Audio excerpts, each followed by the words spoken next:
We are here at the stand of Link Mobility at the Mobile World Congress in Barcelona. And we are here together with the Minister for Digital Affairs, Nikolai Astrup, and with the CEO of Link Mobility, Arlid Hustad. Welcome to Link Talks. Minister, what is your vision for Norway as a digital nation, and what are the priorities that you have in order to make it happen? I think Norway has a great starting point, and we are among the most digitalized societies in the world. But I think we've come a long way through incremental improvements. Now is the time to take it to the next level, Okay. which is basically to solve societal challenges and create values in business through using technology to solving our challenges in all new ways. Okay. So from sort of making the analog digital, we need to see how digital tools can help us solve our challenges and unleash that potential in a whole new way. And I think that's sort of the ambition. And then how do we get there? And close cooperation between the government and the private sector, I think, is a prerequisite to getting there. Very good. Good point. Because Arlid, I mean, your company, Link Mobility, I would say has got the digital at the heart. How would a company like yours help the minister in order to achieve that vision? Well, I think we have digital DNA, that's for sure. And we want to be part of the digital transformation. And the digital transformation, that contains so many elements. I'm not going to dwell with all of them. What we focus primarily on as a business is to help our customers, our business customers, to communicate better with their customers through digital means. And in this case, just via the mobile. And I think if you look at the population at large, we all use our mobile phones 24/7 now, don't we? So which channel do you want to communicate to your consumers through? That's the mobile. So I think that transformation is something that we want to focus a lot on. Making sure that businesses make it easier for them to communicate effectively with their customers at all times of the day, but also try to prevent it to be intrusive. Because I think when you're traveling with Norwegian, it's quite nice when you're in Florida and you get a plane is delayed 3 hours message before you go to the airport. That adds value to our daily life, and it just improves the interaction between us and the businesses, and that improves everything. And I think Norway, as you said, I think Norway is a great starting position to become a champion in the world when it comes to digitalization, because businesses are so innovative, and we, the consumers, love technology. And these two put together makes your job hopefully quite easy going forward. I hope so. Very good. Very good. Minister, I'm sure that you are aware now that competition in this area, the digital arena, is fierce. And anyway, some companies like Link Mobility, but also others, they have managed to grow, and not only grow in Norway, in their homeland, but they grow also internationally. What do you think are the strengths that Norway has got in order to help many and more of those companies to grow into the future, internationally? Well, I think there is a trust between the government and the private sector and civil society, which is fundamental for making use of new technologies that are out there. We all know about the cases of misuse of data, for instance. So data management, I think, is key. Some of the most successful examples we have of private-public cooperation in Norway, such as the all-in, out-in system, where data is flowing between companies, banks, and employers and the government, is based on the fact that we have trust. And I think that is a great capital that we need to take care of in order to make sure that we unleash the full potential of digitalization. That being said, also, I think we just talked about it earlier on, that having access to enough talent is going to be, and developers, is going to be important. And already today we're seeing that this market is constrained. And moving into artificial intelligence, where we see that the available talent is very scarce, and it's a lot of the Europeans, they go to the US, or China has a lot of work being done on this. But Europe and Norway, we need to be in this field, and we need to make sure that we cooperate. Because one thing we're good at in the Nordics is pulling together. Yeah. We call it dugnad. And I think Dugnad. and I really think that we're seeing some of the big companies now pooling their resources and going together and collaborating with, for instance, the NTNU in Trondheim on artificial intelligence. We're seeing the same things in Oslo and Bergen, also Agder. So cooperating, I think, is going to be key, because we're small, but we're also agile, and we can adapt, and we have some excellent companies that really can help us move through this and create more value, create more jobs, and also create better services for the people, which is, of course, one of my core priorities. Very good. Arlid, the minister seems very sure in his case. Do you have any kind of secrets or hints, tips that you can give to the minister in order to help him to internationalize more companies? Because your company has done it very well. So maybe some help for the minister? No, I don't think I can help the minister for sure, but but we can be a use case that we can sort of promote to other businesses, other areas. I think that Norway is a small country, of course. We're not that many people, so we need to differentiate ourselves somehow. I think what we are very good at is the way that we manage ourselves in businesses as well.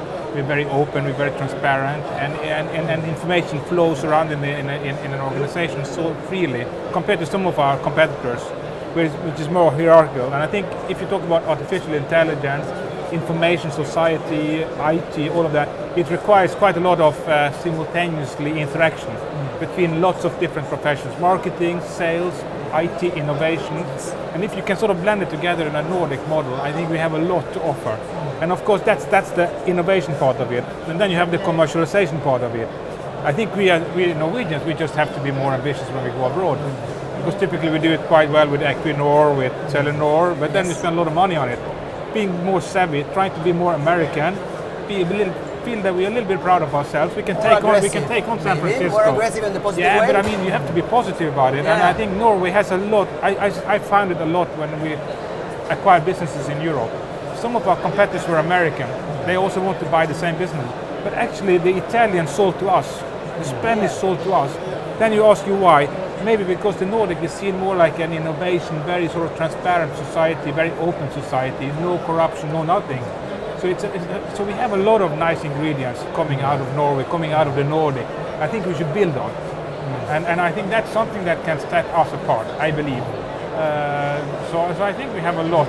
I don't think I can teach him anything, but I think we have a lot we can do on the world stage. And he has been talking about the collaboration between the public and the private.